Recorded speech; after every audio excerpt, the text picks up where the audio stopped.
we go. Here we go.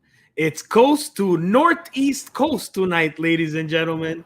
We have Fabio on a fantastic romantic date with his wife. So Stevie P sacrifices himself, puts himself in with his West Coast buddy Geo. Geo, what's going on tonight? Nothing much, Stevie P. I'm ready to get this show on the road, baby. Lot to talk about. Let's save the pleasantries for after, and let's get the show on the road.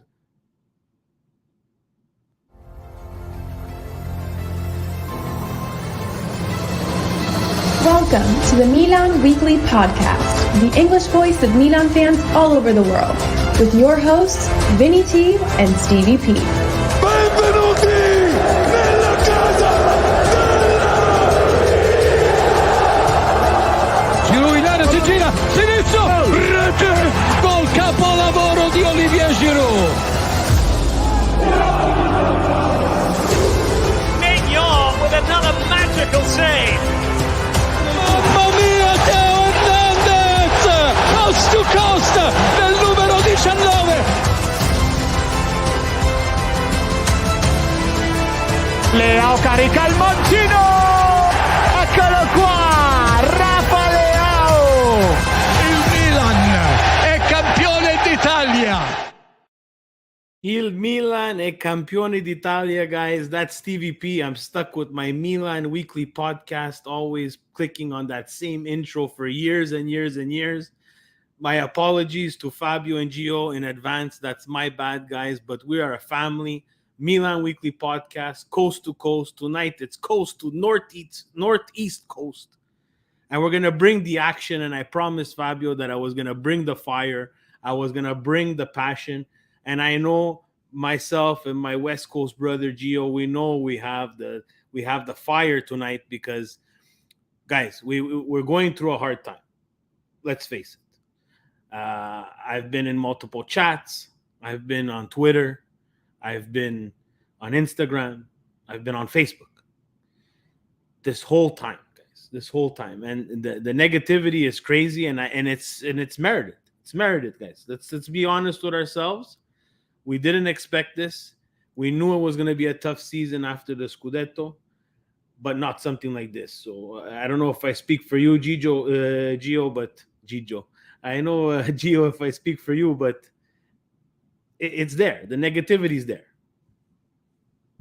Stevie P, man, the negativity is here, man. And you know me, last week I was talking all that with the Sempre Milan boys. I said we were going to get our respect back. And oh boy, we didn't get that respect back, man. Like I said, with them, I said that I could, what do you say? What do you call it? I could take losing, and then everybody was like, whoa. But like losing, if we're putting in an effort, okay? Yeah. Not that circus show that, you know, that curb your enthusiasm, what happened on Sunday. Nah. And you know what? I was on the spaces too, Stevie. I was on the spaces too, and like Alessandro said on Monday, I was going crazy. Yeah. I said I've been supporting the team since 1994, and I never seen us go out like cowards, and that's what we did. Yeah, come on, man. Like this is not the Milan that I love. I know if we don't have the talent, that's fine, but like just like training session, everybody said it. We were doing training sessions for the first 45 minutes. Yeah. How do you feel about that? Yeah, so I agree with you 100%. And let's bring up these beautiful slides that we have, guys, and make sure that we give it its just attention. On Monday with a very special guest. We talked about it at the beginning. Milan Weekly Podcast had Christine Cupo from CBS Sports, Paramount Plus. Check that out as well. Fantastic stuff. Vinny and Fabio did a great job, and they touched on the derby, but now it's time to get down and dirty on the derby. So I agree with you 100%. I didn't like this. I didn't like this from the get-go. I had a lot of questions. I needed to know why. I needed to know why this change of formation to 3-5-2. I wanted to know why we decided to keep our best player on the bench. And I wanted to know what character this Milan had. And after the first 45 minutes, I didn't have answers to that, Gio. And that's the problem that I have.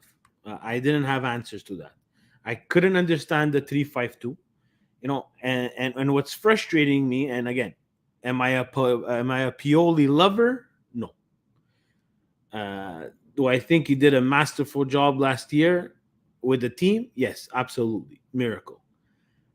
But what's bothering me about it, and we'll start with the change of formation. What's bothering me is his reasoning for the change of formation. That he wanted to adapt and control some of the midfield and control some of the pressure. Well, we didn't control anything, Gio. We just were a firing squad. We were a dummy and a firing squad. Inter was firing, and we were trying to dodge bullet after bullet after bullet. So I didn't get my answer to that formation change. What did you think about going to this 3-5-2? What I thought about the 3-5-2 was going to work out good for Theo Hernandez because he could run up and down the field.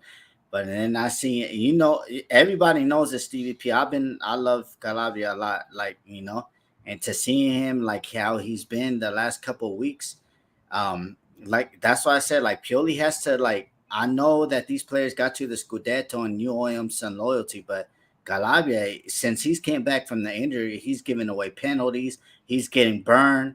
So I already knew, starting at Calabria as a right wing back, that's not going to work because he doesn't even have the pace to go up and down the field. To me, when I see him, I say, even though Salamakers is not a good right wing, but that's his position. That's what he played. Or even Des too, because he can't defend, but he could go up and down the field. Yeah, and we touched on Theo Hernandez, and 2 weeks ago, I was very critical of Theo Hernandez. He had a terrible game. He didn't look interested, looked almost disinterested. I'm a little bit worried about his body language, Theo. I'll be very honest, Joe. I think he's someone who is exhausted. I think not even exhausted physically, I think mentally. We all knew that this was going to be a very strange season with a World Cup back in the middle of a season, but I didn't think this was going to happen. I found that, we know Theo Hernandez is not known for his defensive portion of his game. We know that he brings an offensive punch, but ever since the World Cup, we don't have that offensive punch, and we don't have the mistake-free. He was kind of mistake-free, maybe some little mistakes, but I see now cheaply giving away balls, disinterested. And what's with this? This was a derby. I saw a lot of people, picking each other up and tapping each other on the back. They're guys, the derby is sacred to us Milan fans. It's something that we put away whatever happened before. Don't think about what's going to happen after. And for 95 to 100 minutes, depending on the extra time, give everything you have in this derby. And I don't think Milan did that. And that's the worrying part for me, at least for the first 45 minutes. What was your, what did you think about, that whole Theo Hernandez? Am I reading too much into it? What are your thoughts? You know what, Theo, he's done. I don't know. To me, what he did against Sassuolo, to me, it was disrespectful. To me, he gave up on the team. I don't know what's going on with him, but he needs to get it together. But who do we have at that position? That's where we're basically asked out because Balo Torre's injured every other week. And then we're putting Des at left wing back, and then he can't even play the position. If he can't even play right back, what makes you think he's gonna play with left wing back? So I don't know, but to me, I even said it, Stevie P, even before Tomori got injured, They needed to sit down. Theo, him, and Giroud needed to sit down. You know what? And let him know, like, this badge that I got on, this the NYC one, but this badge, Milan, this is earned. This is not given. Like, if I want a Milan jersey, Stevie P, do you go into Milan store online and you get it for free? No, I have to earn it. I have to buy it. I have to get it shipped over here to the United States. And so I'm earning it. They have to earn it too. You know what? And I think that's where, like, my problem with Pioli is his loyalty to players. Yes, they want to use the Scudetto, but they need dropping to let them know this is Milan. We're not a tin pot club, like I've been saying. And we need our respect as fans. They going over there 75K. We're taking away stadiums. Like, come on, man. Now you guys are showing up and, like, not giving any effort. Like, what kind of respect for that is from the fans? Yeah, I agree with you 100% to that. And Anthony put up a great comment. I put it up earlier, and I'll put it up again. The body language, and there's a lot of finger pointing out on that field. I see in between each other. They're not unified, and they're not on the same page, and that's the scary part, And again, moving to this 3-5-2, for whatever reason, when I saw it, I said, okay, he wants to control the midfield. I get it. But again, I agree with sitting players. And you proved your point if I'm Pioli with Leao against Sassuolo. Now in the derby, no goal, my friend. He has to start in that Origi spot. Because this is a great segue to the next question I have for you and the comments that I'll have. Is that there's a lot of finger pointing by the fans too, right? Everybody Tatarusano,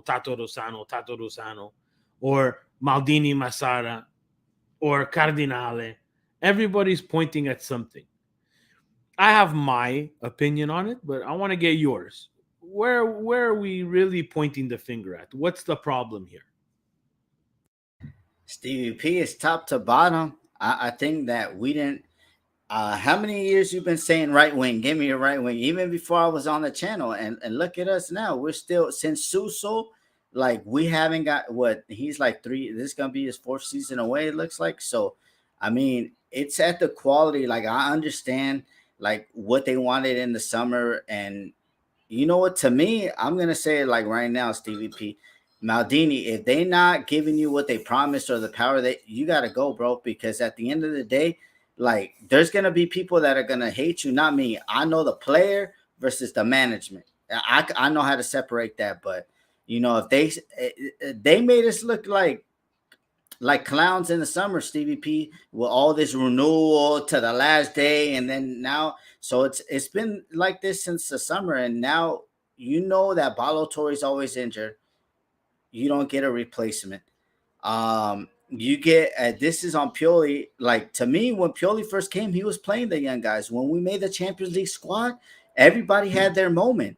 Dalot came in, Krunic, free kick goal. So, like, now that's why it's puzzling to me that he doesn't want to give. Okay, Vortex comes in for three games at 10 minutes. He has one bad game versus Roma. Okay, you're on the bench. Ali had a great preseason, and he gave him 60 minutes, and it's on the and he hadn't been seen since. And look at Ali. That's a constant professional right there. He doesn't say anything. He says, heads up. He's commenting on every player. There's some players that are young and they think that they're better than what they are, and they start making a fuss. Like, let's go with the example of the Italian stallion Zaniolo. Supposedly he was making a foot, but look at Adley. He's playing his position. Okay, I'm not getting any minutes. Let's motivate the team. I think it's from top to bottom. And I agree. I couldn't agree with you more. It's something that I've said. I don't want to point to Tatarusano, and I want to bring that up after because I have a burning question that's fueling the anger inside me.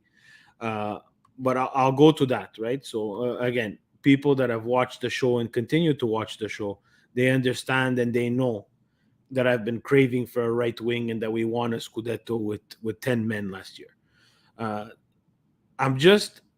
I'm understanding, and Tim put it in the Tim, what's up, brother? Put it in the comments. Serie A is the problem, and I get that. I'm a firm believer I've said it multiple times. I'm not scared to say it. I wish I would have them be able to sit with them in the room and explain to them why I continue to be negative towards the league. I would have also tried to pose that question to Christine yesterday. Maybe again, not to wanting to put her in a bad spot, but it's something that has to be asked as well, right? The league is not doing these teams any favors. When your league is not generating you money, it's very hard for a team and a new owner to justify spending loads of money. But besides that, the team decided to go with these players. We're not going to name them all individually. We'll take them all as a collective. And I'm okay with that. You're the scouts. You're the guys who know more than myself and Geo, even though we read and we follow the team the way we do. What frustrates me the most is exactly what you said, is let's give them a chance now. Now we've passed a point in the season where it would take almost a modern-day miracle to get back in this Scudetto race, and a complete collapse by a Napoli that's playing fantastic football. So now really it's kind of like, yes, top 4 is the goal for us, which I hate, but it is because financially we need it, and also to attract players in the coming mercatos. But you've invested in these guys. You've invested in the CDK. You've invested in the Adli. You've invested in the Vortex and the Chow. Do you want to keep them? Yes or no? This has to be part of the project. When are we going to know if you're going to invest in them if you don't play them? And again, sample sizes is not enough for me. I need to see these guys play. I need them to go through the dog days of Serie A, which we didn't have this year because we had a World Cup. But the dog days is that January, February, those January, February months where you're playing a lot of soccer, there's Champions League coming up. What are we doing? What are we doing? You're still playing the players that are absolutely exhausted. You're not giving these guys a chance. And again, I don't know. I'll take the example of Adli. I saw, and it was on Twitter and it was on Instagram, commenting positively to his teammates' quotes, like, again, true professional. Does he have a problem? I don't know. But my main thing of this whole mercato, and this is where I'm segueing to, is Jesus Christ, someone fucking tell me what's wrong with Mike Maignan. I have never seen someone be off for so long for a calf problem. We went from, before the World Cup, Gio, he was karate kicking boxing bags, for fuck's sake. And now we're 2 months away from there, and he's still not ready. Like, that's a major problem. And not only a major problem, Maldini and company decided not to address that. And okay, you thought that Tatarusano was going to help us. But unfortunately, that's not happening. And we're suffering so much with this injury of Mike Maignan that was it going to solve all our problems? I don't think so. But I think what we miss from Mike Maignan the most is how he can stretch the ball. And it's not even the reaction saves, because those will make the reaction saves. Well, Tatarusano in the derby was our best player, Gio. Let's be honest. He makes some killer saves that keep us in the game. And he's our best player. So the people that are targeting Tatarusano is because we need a scapegoat. We're in this society where we need to blame someone who's on the pitch. My blame is, especially at the goalkeeping thing, is that if you were not confident in Tatarusano, and for fuck's sake, Milan Lab or wherever the hell you want to call them right now, if you don't know what this guy has and it's a calf problem, I'm afraid for someone like Ibra who has a knee problem. That's even more complicated to trigger out. But the failure to address the goalkeeping issue that we've had, or that we're having now, I think that's a massive fail. I don't know what your thoughts on that, but this for me is the most frustrating. You know what? We were talking to Derek, shout out our resident doctor that we have, and You know, he was showing me, and that was the same thing that I bring into basketball because I watch basketball with KD. They said it was a calf injury. They rushed him back for the NBA Finals, and kaput, there went the Achilles. Achilles, yeah. So why don't they just tell us, like, okay, you know, if we play him, the Achilles is going, and then, you know, it doesn't help that you bring in a goal. Why? Like, this is what irks my nerves.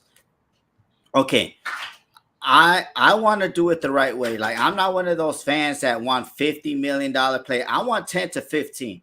And if you can't give me that, then I don't know what club is gonna get $2 million players, $1 million players, and be good. But what irks my nerves is, like, okay, you spent $500K on Davis Vasquez, the Colombian merengue swing dancer. Okay, so you're telling me that $500K? What if in the summer somebody said we want a midfielder that costs 15.5, but no, Maldini and them, they told him no, we cannot go up that. That $500K that we spent on Davis Vasquez could have went to go get that player. We're just wasting money, a lot of wasted money. I'm not trying to rag on any of the players, but we wasted money on Lacetic. He didn't want to go on loan. See, that's a guy that's not a professional. Yeah. A lot of teams in the Serie A wanted him on loan. He said, no, I want to stay in Milan. No, I want to stay in Milan. And then now you're going to what, the Austrian league? What Miroslav Klose? So to me is, or like, everybody forgot that Gio came in at 16. Okay, maybe we're not as bad as when Gio came in, but what are we doing stacking up on goalkeepers? Well, okay, we got Mirante. He's not good. Jung Dao, if you read his scouting reports on White Scouts, he's supposed to be great.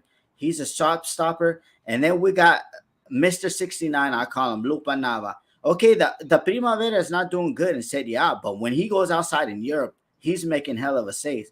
So if you feel that Tata's not the guy, then why spend $500K on Davis Vasquez, spend the money, and not give these young guys? And to me, Stevie P, I don't know what project we have, because they were telling us that we're going young. Now we're signing Giroud. Now we're doing all kinds of stuff. I need them to be like, okay, this is a project. We're going to mix the talents with young players with veterans. I don't want just us not to know what's going on, and that Davis Vasquez irks my nerve. He's not ready. Then why buy him? This is Serie A, baby. Why buy him? And you brought up a good point. That is, we send a lot of credit to Sinisa Mihailovic for starting Donnarumma at 16 years old on a pretty bad team, Gio. What I'm failing to understand now is that we don't have a pretty bad team anymore. We have a half decent team. What's the fear of starting these young guys that you've obviously invested in? The Chows and the Vortexes.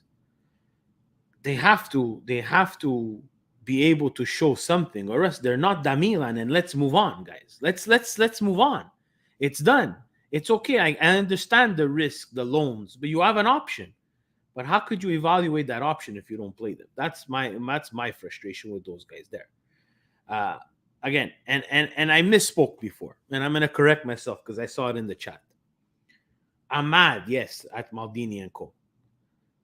I'm extremely mad, and I never do this, at the medical staff, because, guys, at a certain point, I've been watching a lot of the documentaries, the All or Nothing, Arsenal, Tottenham, and things.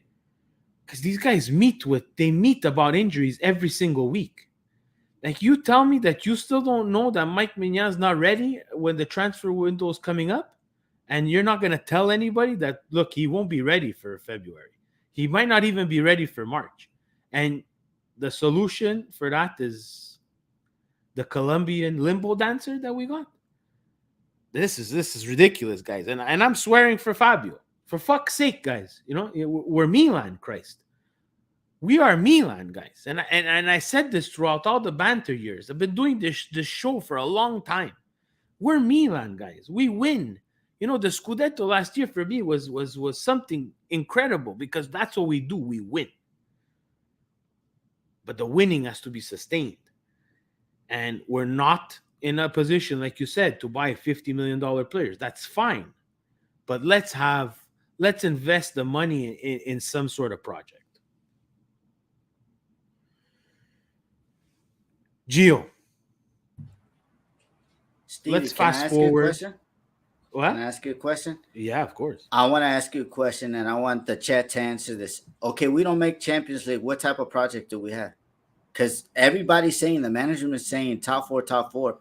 So we don't make it, is those. So that means Theo gone. That means Leao's gone. Like, what kind of project are we gonna have if they're sticking on that we need to make top four? I don't think it's a Theo gone and so on and so forth. I think it's a stagnated project. It's something that has no momentum, and that's the worrying part about a project. When a project gets stalled, and and what they had and what they wanted to do made sense for the financial situation that Serie A and the club is in. But there's a lot of pressure and a lot of hit or miss type of buys that you have to make, right? So I think it would be a stalled, a delayed. It's a delayed project, which is bad because we don't know how long it's delayed for. And the income that you get from Champions League is what Serie A looks for because they don't make anything from the league. The EPL couldn't give a flying fuck if they make the Champions League. They don't care. They don't care. You think Chelsea spent 800 million. Do you think they care if they make the Champions League? No, they need to climb up in the EPL, and they need to make sure that they make it to a spot that gives them a bit of money back. But that's a story for another time, right? And what they spend. But their league is what generates their money. It's not Champions League. For the other leagues, they're looking to Champions League for that revenue. So it's flawed, and it's exactly like Mark said. It's delayed. And we're reaching the halfway point. And I'm really embarrassed to do this now. And I apologize to Mark and crew. And thank God he put that comment there. But before we fast forward to Torino, I want to give a humongous shout out to Mark and Milan Club Boston. Because that's fucking fantastic what you guys did. Amazing. It was something that, you know what, Mark? And the same thing for Kumbarecic in New York when they did it in New York, and for the guys in Toronto when they got into it. If my wife comes to me showing me pictures of a Milan, we're going to call it Milan Club Boston get together. They said Serie A, but Milan Club Boston did all the work. Saying, hey, look how nice this viewing party was. That is, you've won, guys. Because my wife doesn't even know what a soccer ball is. She doesn't care. She wears Milan because I force her to wear Milan. But you hit my wife with how good of a show you put on. So props to you guys. Props to Fabio to going to Boston and spending some time with everybody. And the Fante family was there, the royal family from Philly. So a big, humongous shout out to Mark and Milan Club Boston for a fantastic viewing party. I hope Serie A takes notice. And Serie A, if you want to come to the Northeast Coast, guys, Stevie P, he's welcoming you with open arms. We're going to have Presidente there, Vinny T. We're going to fly in Geo. We'll fly in Geo, and we'll make sure that Fabio's here too, and we'll unite again.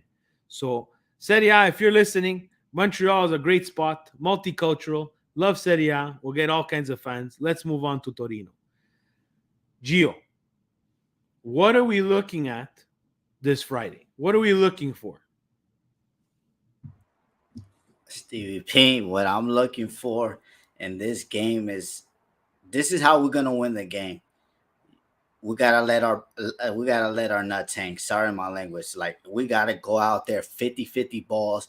If they hit us, I need somebody to hit their players, because I think with Torino, why they've had our number recently is when they start hitting us, we go away. We go in our shell. They could say that Krunic is the Bosnian, assassin and all that, but no, they hit them, they don't do nothing. So this game, I just need heart, I need effort, and the 50-50 balls, and we're gonna go. And Stevie P, I know this in my heart. We get a win, I think, and we're not going to Scudetto unless a miracle happens, unless the soccer gods say, you know what, this is for Stevie P and Gio, we're getting in another Scudetto. But you know what? To me, I just need heart and effort, and I think we have better talent than Torino. And I think if we're going to match up with them in the midfield, they cannot bully us. But I need you not to start Macias ever in your life again, okay, at that position. You think he gives away balls when he's on a fast break? You think he's really reliable giving away balls in the midfield? But to me, I just need the team to show up. Stevie P, I've been calling the team out. Fans, they're gonna be there on Friday. You ruin people's Friday night, like 75K in San Siro. You're gonna have people in Australia waking up at 2 a.m. Everybody's gonna be there. I'm gonna be at work stressing out. Stevie P gonna be at work stressing out. Like, everybody I'll around be watching the the game. No, we're gonna be watching the game, but I just need the effort. We need to smash Torino. I think Juric has taken the piss like Gasparini has before, and we owe him one. We do owe him one, and again, I see it in the comments. I'm channeling my inner Fabio. Go out there, guys, and go play a soccer game. Leave 90 minutes out on the field. That's what I want to see, and I want a result.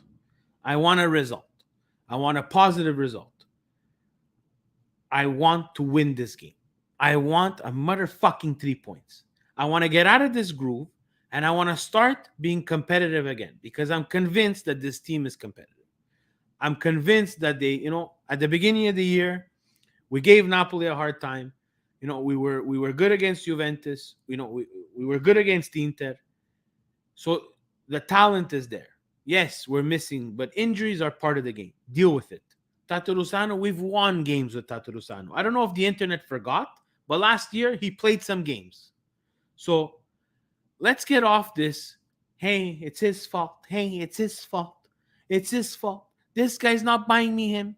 This guy's not buying me this guy. I'm not getting this. We're not doing this. I don't want to hear it anymore. I'm fed up. I'm fed up of social media. I'm fed up of Twitter. I'm fed up of chats. I want to fucking win. I want to win, and I want to get 3 points.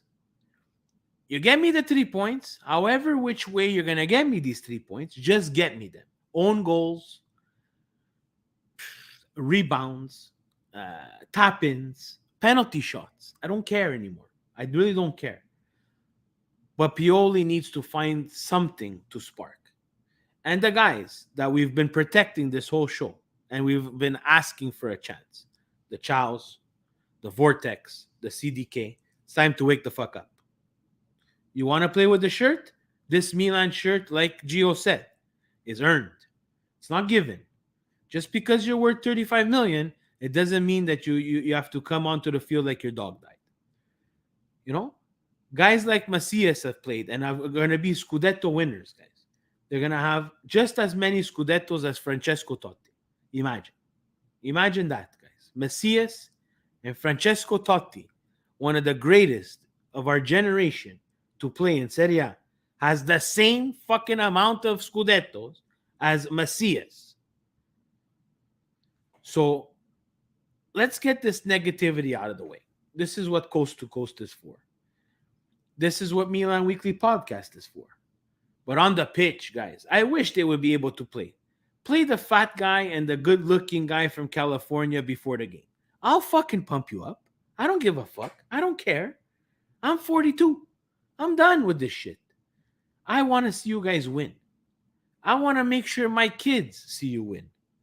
And when I pass away to the afterlife and the podcast after this podcast, that they're going to be able to pass on this passion to their kids. Let's go, guys. Let's go, and let's go fast. Who do you think is going to be the standout player on Friday? Standout player to me, Stevie P. I don't know what's been going on with Leao, why he's been getting benched, but you know what? Our most important players got to show up, and I'm looking for a big game for him. Put the contract aside, and I need these 3 points, Stevie P. If I don't get these points, Stevie P, I don't know what the hell's gonna happen to my computer. I've been threatening my computer monitor for about 2 months now, but I don't think the monitor is safe this Friday. If my we come TV, out with some, my TV has been on. We're gonna compare it to something stupid, but of course I'm exaggerating. The national level of security where it's like green, yellow, orange, red. Mm-hmm. My TV's been on red for the past month and a half because something's gonna fly to it. A kid's toy, a remote control. Something's gonna smash my TV. And unfortunately, we don't have a sponsor like Samsung or Sony or whatever TV brand we can to replace it. But what we do have as sponsors, guys, is great people like Dairy Queen here in Montreal. We have Evangelista Sport who sponsors us and the local soccer show. Guys, great people, great guys, man-made brand.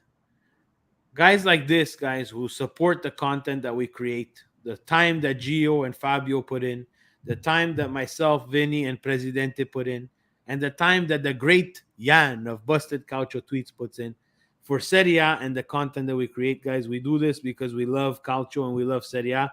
I hope one day Serie A will be able to appreciate that and give us some kind of platform, us or anybody else, to make sure that this Calcio content continues in English. But when you see this graphic on the screen, it's usually followed by the fucking squilly di trombe, ladies and gentlemen. Squilly di trombe, Serie A this week. Let's go, ladies and gentlemen. Gio, from this fantastic list of games that we saw, besides our derby loss, we have Cremonese 0, Lecce 2, Roma 2, Empoli 0. I was able to catch a bit of this. In the first 10 minutes, I got up to go make a coffee, and it was 2-0 Roma. They took care of business right away. Pretty much uneventful, except for Empoli's keeper pulling off a completely ridiculous 3 saves in a row on a bang, bang, bang play, which was fantastic. Gio, were you able to catch any of Roma or Empoli? I watched all the 3 games. I think the 3 games in order, because 6 in the morning, 9 in the morning, 11:45. And hey, Gigio, watch out. Vicario coming from that spot. Yeah. Okay. Stop eating them croissants over there in Paris, because he doing magical stuff. But you know what? Roma, how did they score, Stevie P? Set pieces. Yeah. I don't know. They got 7'1" guys like it's the NBA in there scoring headers and all that. But you know what?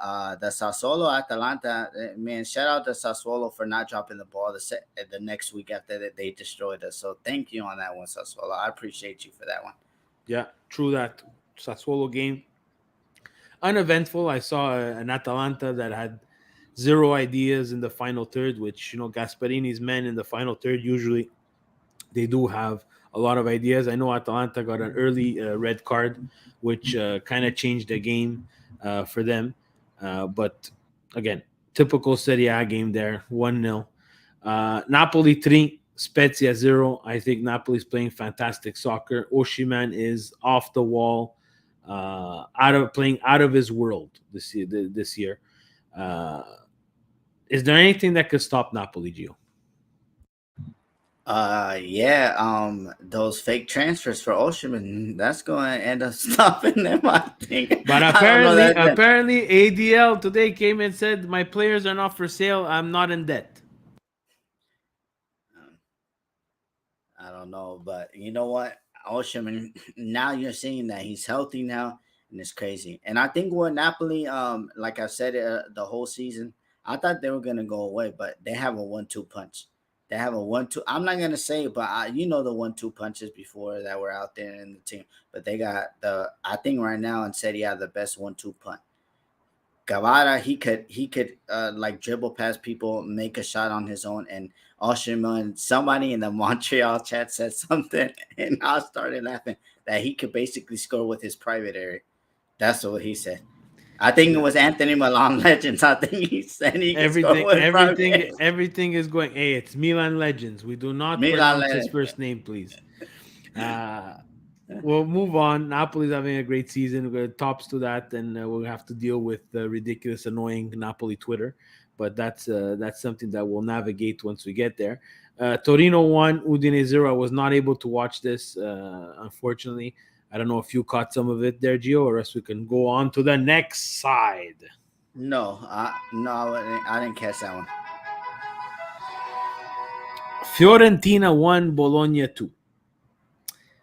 Fiorentina is just one of those weird teams, guys. I can't figure them out. Losing to Bologna at home, it was really a strange game, Gio. It was not. I'm having trouble understanding what their project is, and Comiso came out with some pretty big words last week. The team's not following up those big words. What do you think about Fiorentina? I know Bologna's not a great team either, but what's the problem at Fiorentina? You know what? Everybody like that does Serie A content was bigging up Italiano, but you know what? Everybody think Italiano is what De Zerbi is, but he's not. He's just looking cool. He got good drip. He puts the turtleneck on. He likes to do the signs like he's Pep Guardiola. So they think he's actually, a good manager. He got up and down, and they do have talent. They have a lot of talent. They have two right wingers of quality that I wish I could get one over there. Can we borrow one? Yeah, they have a lot of talent and they have a good midfield. So I don't know what's really going on, but I think it comes down to the manager at the end of the day. And what their project has always been Stevie P since the 80s and 90s. Sell their best players to you. That's their project. Yeah, sad but true. Lazio drops points away at Verona. Lazio drops tons of points, but great for Milan. Great result for us. Monza. So we got to touch Silvio's game because they come back from 2-0 down against Sampdoria, and also Stankovic. I don't think emotionally he could have took this this draw. He took it as a loss. It caused a lot of emotion in the locker room for him. He broke down. So you could just imagine the pressure, right? Sampdoria not doing well this year. It looks like they're going to be flirting with relegation for sure. But Monza, another draw. Monza surprising, Gio. Silvio and Galliani are working some magic there. And Stevie P, when they're promising you goods in front of your wife, it is what it is. They motivating these players. What they said during Christmas. We don't need to say it here. So they're motivating the players. The players are motivated. And you know what? I thought they were going down, but they just picked up steam. What, they beat Juve twice, right? Yeah. I think they beat Juve twice. So, Berlusconi, great motivator. So, I have a great idea for Amazon and their next All or Nothing. Do it on Monza. And not only that, focus on the game that they just beat Juve, and let's see some video of that bus full of apparently some gifts for the players. Will be very interesting. I'm trying to say it as politely as possible here to not offend, but Silvio once again, going into his bag of fantastic quotes that he will always be remembered for, promised them a bus full of gifts, ladies and gentlemen. Let's just leave it at that. So Monza is your typical let's go Serie A team causing a disaster, and we'll end it off with Salernitana 0, Juve 3. All the Juventini are feeling they got rejuvenated. Vlahovic is back. Kostic is back. They're waiting for Chiesa to get back. They're waiting for Pogba to get back. Here we go.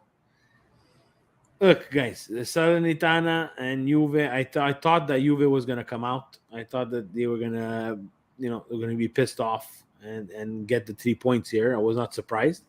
I'm encouraged for Serie A that Vlahovic is back. I'm just worried about, Juve coming out and saying, Elkman, I think, came out and said that he needs to slash $70 million from their payroll. Surprise. Welcome to Serie A, Juve, because that's what everybody's been doing for the past 10 years while you fuckers been winning Scudettos by cooking your books. And I don't know where Juve goes from here because there's like we talked about a couple of weeks ago on Milan Weekly Podcast, there's another penalty potentially coming with another minus X number of points. Where does Juve go with this? What's their next step, Gio? Stevie P, they can live in the Milan means, because if they had to slash it by 70 million, then that means they're going to be at our same wage structure, 80 million net a year. I don't think they can live like that, when you're double or triple us. But you know what? With Juve, I mean, see, I think with Juve, they starting to follow Milan's path. I think they're buying a lot of youth players and stuff like that. And now they know they can't do the buy now, sell the genuine, and put them as Valenza. yeah, Port Valencia. They can't do that no more. So now they got that English kid that's coming up. They got Chiesa. They got a lot of young talent that Fagioli, Miretti. I don't know. One of those two are the next coming to Pirlo, Del Piero. I don't know what's going on, but I think Juve right now, they just waiting to see what the verdict is. And I hope they get, if they overturn this DVP, then I'm going to be lost for words, because then that means they're going to be back in top 4 contention, and we don't need a corrupt Juve doing that. No, I agree. And today was good, good timing. Got a lot of friends sending me, article that, Juve is the only Italian team in the top 10 for spending, which is, again, astonishing because, as we mentioned, Serie A doesn't really generate too much. So they're always crying. We always hear them crying for something. They're always the victim of something. But I don't feel bad for them, honestly. I don't, because it's not the first time. What I do feel bad about is Serie A, and I feel bad about how it got to this point, because this is mismanagement at its best. And you're not going to penalize this team, and it's going to come from an external party. There's another big case, and I know we're going to go over, but I don't care. There's another big case that's coming up, and I took the time to read it, and that's the Manchester City case in the EPL. Because this is actually the EPL 4-year investigation on Manchester City. And they're the ones who are going to hand down the penalty. And they could appeal, but they can't go to the costs. They can't go to that honeymoon, fictitious Switzerland type courthouse where everybody says it's okay that you did this, depending on which team you are, unless you're Milan, Roma, or Inter, or some Portuguese or Turkish team, because we always get penalized. But if you belong to one of these Arab conglomerates, it's okay that you screwed up. It's okay that you cooked the books and you don't get a penalty. They can't do that. So in reading the article, they're going to be potentially hit with a huge penalty, especially in the EPL. I want to hear your thoughts, because I think that's a game changer, Gio. Because if it starts happening in the EPL where they're generating tons of money for these teams, what's going to happen to the rest of the leagues? Stevie P, man, how the hell, I know that Manchester City has been winning titles for the last 7 to 8 years, like Premier Leagues, and they make a lot of revenue winning that.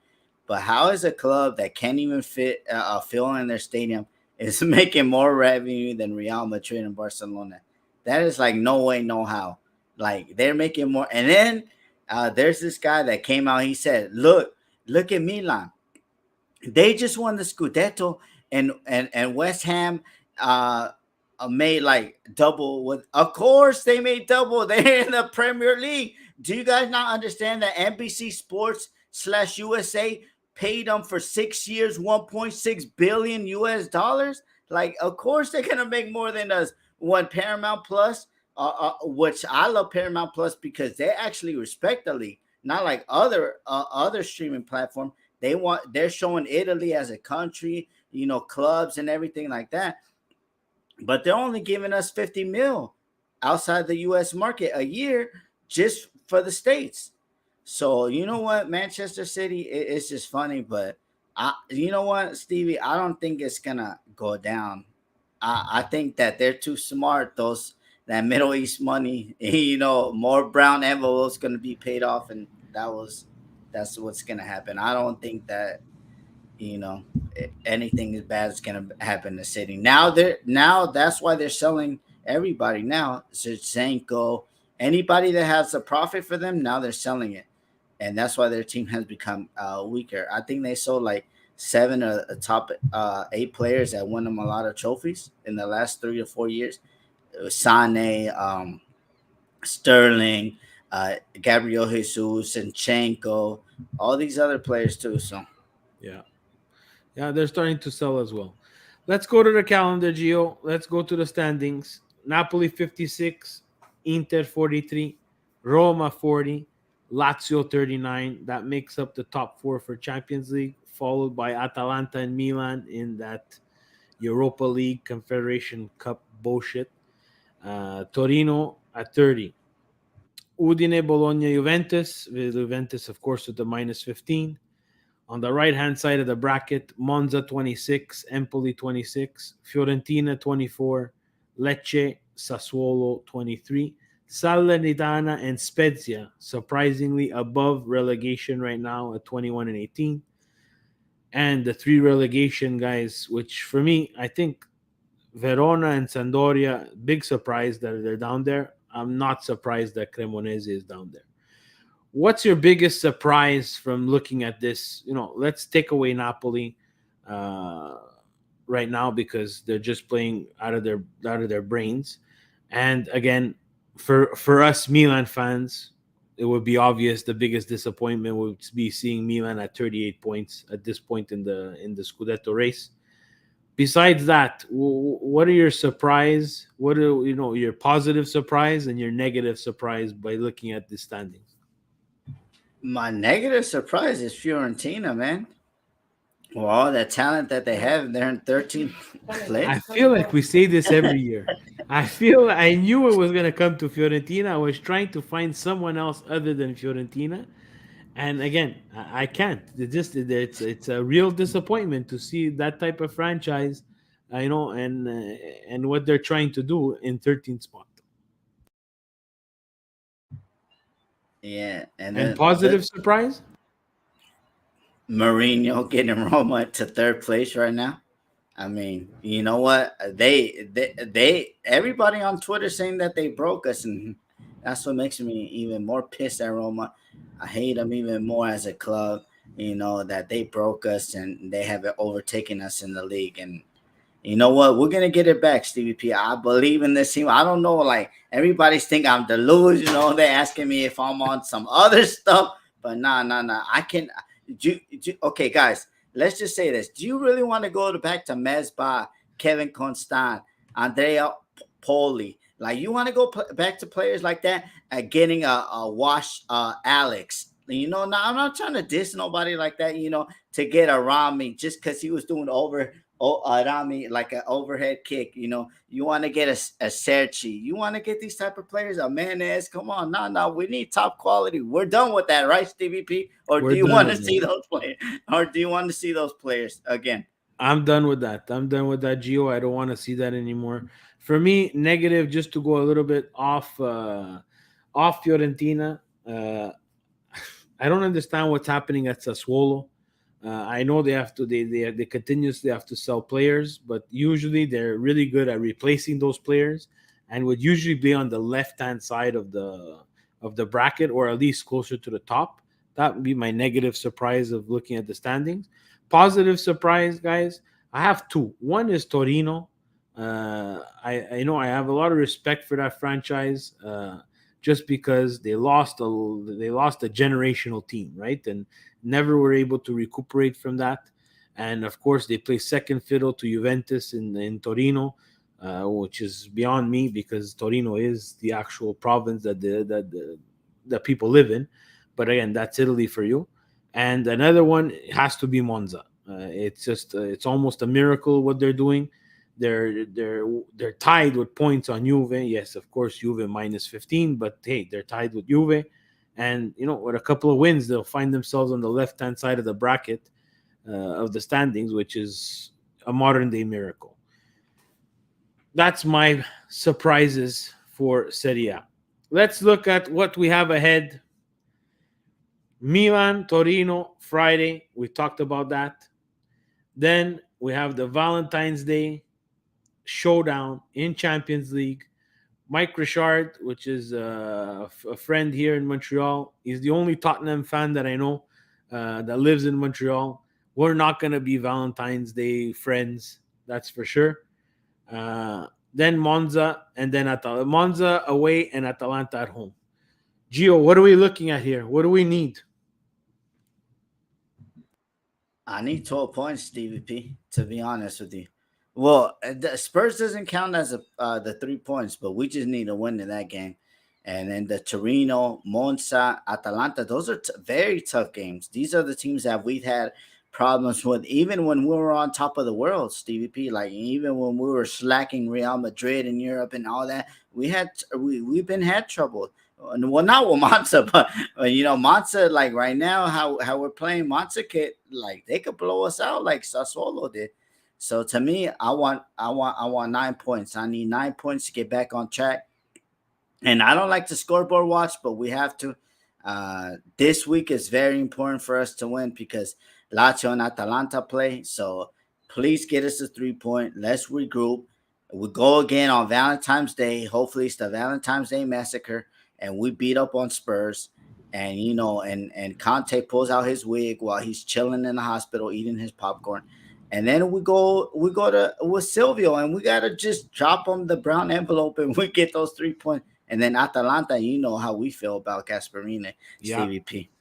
Yeah, I agree. I want 9 points as well. I think they need 9 points.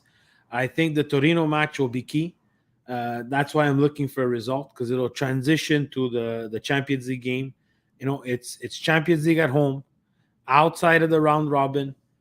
For the first time in many, many years, guys, the San Siro will be packed. If these guys don't get up for a game like that, I don't know what's going to save us this year. So it's scary and very motivational at the same time.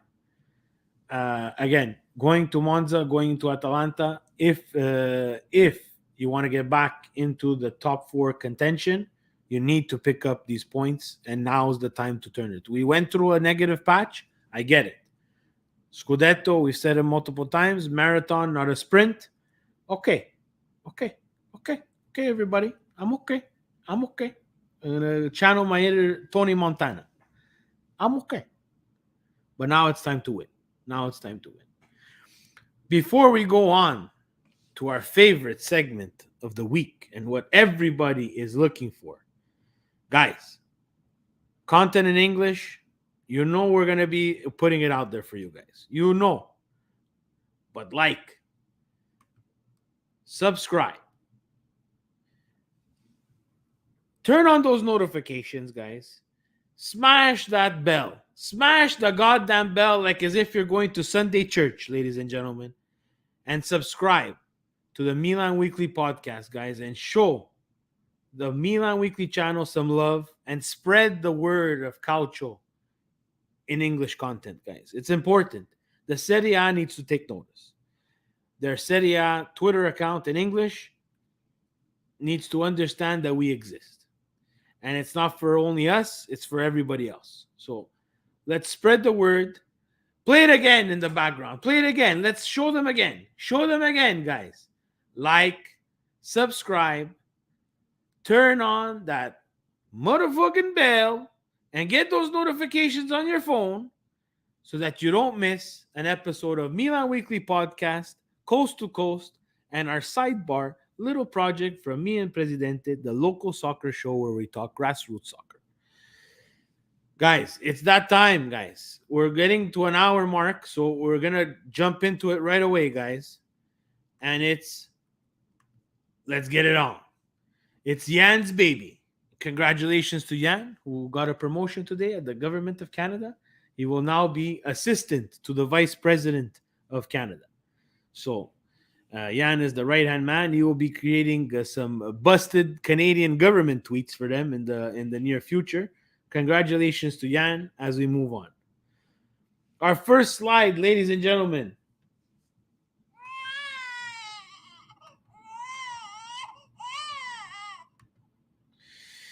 Lega Serie A. We just touched on it.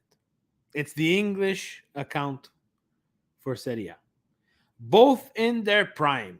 Who do you take? Melito, obviously on the left, and our Lord Savior, Sheva. Gio, I'll make you start, Gio. Yo, man, this guy Sheva, he came from a top club out there in Ukraine, and he put his name on the map. He came to Milan, Ballon d'Or winner, something that Melito could only see in pictures because he was never gonna get that. But wow, the disrespect. But you know what I think it is, CVP is they want the interactions. They want the snakes to come out just because they're doing good in the league, and they're gonna say Melito. But you know where Melito was at? What was he playing at, Stevie P? We was Sampdoria before he Genoa. made it to Genoa or something like that. These lower tier clubs, he wasn't like Sheva was, and that's not me being biased. That gold ball shows you all.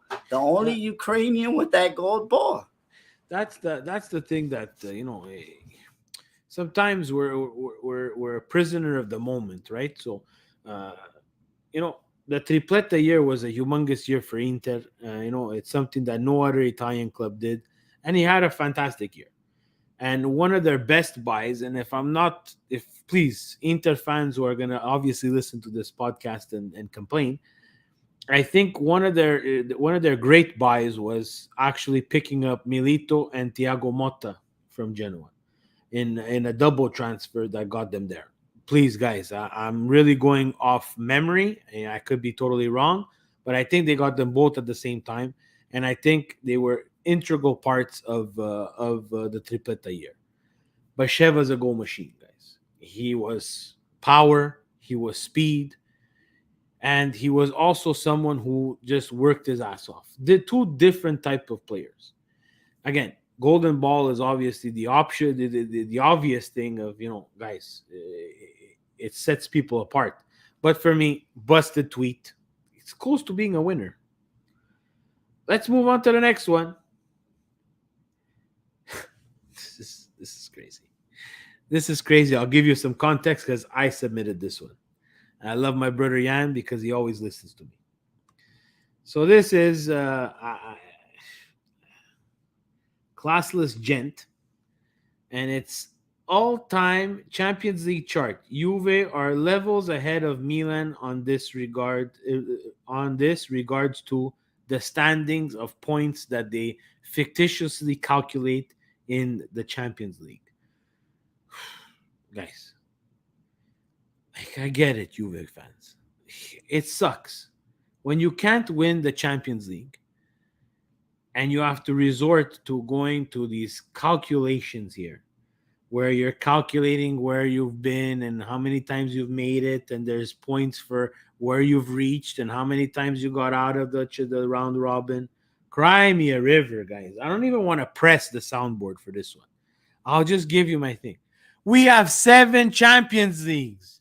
7 times we won. You guys have lost in the final 7 times. You've lost it. I don't care that you got to it. You lost 7 times. We won 7 times. We wear it on the sleeve of our shirt. The shirts that Gio collects started from, I think he has from, like, say, once they started putting the patch to 7.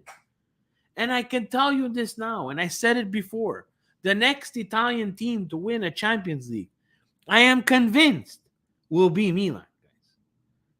I'm convinced. I don't know how, but I know. And I said it during the Juve reign. You go back in the Milan Weekly Podcast videos. Inter or Milan will stop Juve's run at the top of Serie A. And that's what happened. Inter did it. And then Milan won the Scudetto. And now we'll see who wins it now. But one of Milan or Inter has to be involved in there. But when it comes to the Champions League, to get Italy back on the map, it's going to be Milan. It's going to be Milan. I'm telling you, it's going to be Milan. Gio, shit on this guy because this is a busted calcio. You know what? Shout out to Rohit because he shitted on. He said that I think that Juve had played like over 150 more games than us in the Champions League. So he was like, so you're saying you have a better coefficient, he basically told us, because you played more games in the Champions League. At a less rate that we played in the Champions League, we would have more points than you. And the guy just shut up forever. That's what he should have done since the beginning. You know what? We talking about trophies. We're not talking about points. Look at Liverpool. Let me give you an example of Liverpool. Manchester City, 98 points. Liverpool, 97 points. Yes, that was like the most points in a long time in the English Premier League. But what did it get him? Second place. Nobody remembers Liverpool. So that's what he's trying to do. I don't care if you have points. I don't care what you have. You know what? You should have just been there more supporting your team. Remember BVB in the final? You guys were supposed to demolish them with the team that you had. And they walked you all over the floor. So take this coefficient up your butt and go to sleep. Classified gent or whatever your name is. This guy takes the lead. We're off to BI 1897. This was peak European football in 2015. And then there were 4. And of course, it's Juve again. Gio, hit this guy with all you want. I don't know, man. Juventini's are in a crisis right now. They know they can't spend no more. They know they can't say they're not going to pay their players, but they play them under the table. They just looking for everything. You know what? This should be us at Milan fans. They used to say that when we're in the bench era, that we were a disgrace because we were bringing up old stuff. Now you remind me of my Lakers. Always bringing up old shit, okay? Get out of here with that 2015. What did you guys do? You guys got beat up by Real Madrid. You go by CR7. He doesn't do anything for you. You guys got yourself in a bigger hole, and now you just want to go to the past. I could go to the past when we were dominating in Europe when we had the Flying Dutchman, but I'm not gonna go that. We're looking to the future. We're going Scudetto, and hopefully we get that A-star in the next 5 years. Yeah, for me, it's the hypocritical, typical interaction tweet where it's okay for Juve fans and all the other fans to go back in the past, but God forbid a Milan does it, then we're crazy.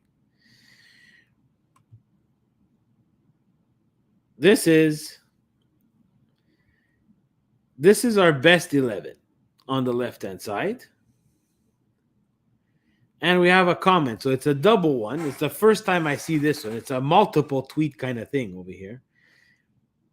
So on the left-hand side, we have this gentleman's best starting 11. And we have M. Karma says, if you remove Tonali due to form, then why are Kajer and Tomori mentioned? I just think Krunic is better, not form related. So this guy's best starting 11 includes Krunic and Benacer, not due to form that Tonali is going through right now, but because he thinks that Krunic is better than Tonali. I'll hit this guy. There's no way that Krunic is better than Tonali. Form aside, Tonali slots into this starting 11, which I'm not even convinced is our best one, because I'm not convinced that Brahim Diaz and Salad Maker should be on the starting 11. And Kajar, unfortunately, in a back three right now with the injury that he sustained, I don't think he fits in that back three. But again, I'll give you that. But Krunic and Tonali, Krunic is not better than Tonali, my friend. And unfortunately, Tonali is not playing well right now. But these are the times where we need to see what players like Tonali are made of. Can he come out of this rut? Can he find form again? And Benacer and Tonali together, playing a lot of minutes for Milan in the past couple of years, is something that I hope we'll see for a while, because if that synergy does reignite and stay, we're set at the double pivot if we decide to stay with that formation for quite a bit of time. Pasha to Milan, you're smoking gasoline. That's all I'm gonna say. If you think that Krunic, they thinking I'm on some stuff because I want to be positive for the team, because I don't want to go back to these trash players. But nah. You need to go. You need to go to. I don't know what you probably haven't slept for about 30 days if you think Krunic is better than. Oh my God, man! This is the crisis that we are in, Stevie P. Yeah, this is where we're at as a fan base. We're looking to find and point and find someone who's the problem. Again, I've been critical of Tonali, and again, I'm just as critical right now of CDK, and I think that they need time. I think that they're young, and the time that we gave Tonali, season one paid off for season two, and I think now if we can get CDK some minutes, some good minutes, some good quality minutes where he's, he either gets a nice assist or he's involved in a play that wins us a game. It might change because I'm a firm believer 80% of this game is psychological. In terms of talent, in terms of physical ability, these guys are physical specimens.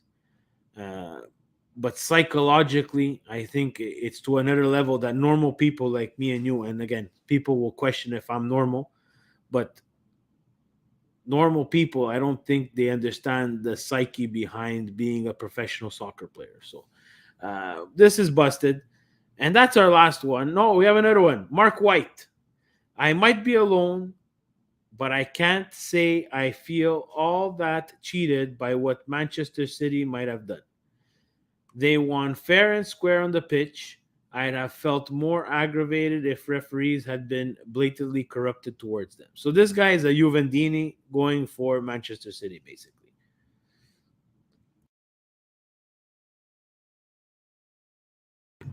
I mean, you know what? They're just trying to protect the cookbookers. If you cook the books, they're gonna protect you. I don't know what it is. You know what? It's just crazy to me with that story, Stevie P. And I don't know how. Let's just see what happens. I know to me, after UEFA, they basically told them F you, it is what it is. But we're just gonna have to wait and see. But Juventinis and Manchester Citizens unite because they're gonna be the new Power Rangers attacking everybody. Yeah. And this again is I call it Juventusinitis. So Juventusinitis is basically a condition where you don't think that you're ever cheating. There's always an excuse. There's always something. And again, this is again very general towards that fan base. They're not all like that. I know a lot of Juventini that are half normal and understand what's been done. But again, same thing for this Manchester City fan. You don't feel cheated because you don't think they did anything wrong. But in theory, they did do something wrong. And they did because they were able to find a loophole or find a way to, make multiple. There's hundreds of infractions that they have. Not one or two, that they did by mistake. We're at 100 now. We're at 100. That's 100 infractions of potentially cheating. So you cheated and it's over. Geo, to cut us off, and again, we're over. We're going to get shit from this from Vinny and Fabio and Presidente, but it's okay. My winner is the guy who started to calculate who went and find Champions League points. That's my winner of Busted Calcio tweets this week. You have another one? No, that's the winner. That's like Belgium being ranked number one in the world, and they never won a Euros. They never won a World Cup. They never done nothing with their golden generation, but they were number one. I don't understand how people calculate this, but if they want to win the coefficient trophies, then that's fine. I actually like winning and seeing real trophies when my team is lifting the trophy on the TV. He just likes to see it on the dotted line. Maybe he's an accountant, Stevie P. We don't know. We don't know. Guys, thank you very much for tuning in to this special edition of Coast to Northeast Coast. Guys, I'm going to sign you off by, please check out Local Soccer Show tomorrow night. You'll get back-to-back Stevie P. We have a great guest if you're interested to local soccer. Tune in Monday night. Let's have a good game Friday. And let's see what's in store for us for Monday's Milan Weekly podcast. Guys, I can't say it enough. Please subscribe, like, comment, interact, hit that notification button. And please, guys, spread the Calcio love, English content for Serie A, guys. That's what we do. Gio, thank you very much. Closing words from you, my friend. Stevie P, I just want to say to everybody about Evangelista Sports, man. Shout out to them. When Italy won the Euros, that was the only like Puma didn't have it on their website. You know, the championship shirt. So shout out to them. I'm in California.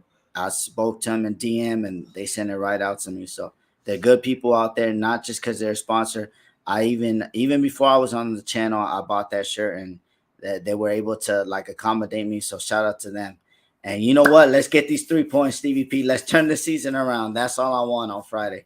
Please. Let's get these points, guys. In Italian, it's in bene and in male, sempre Forza Milan. Guys, in the good times and the bad times, guys, forever and ever, Forza Milan, guys. Have a good night. We're out. Ciao. Forza Milan.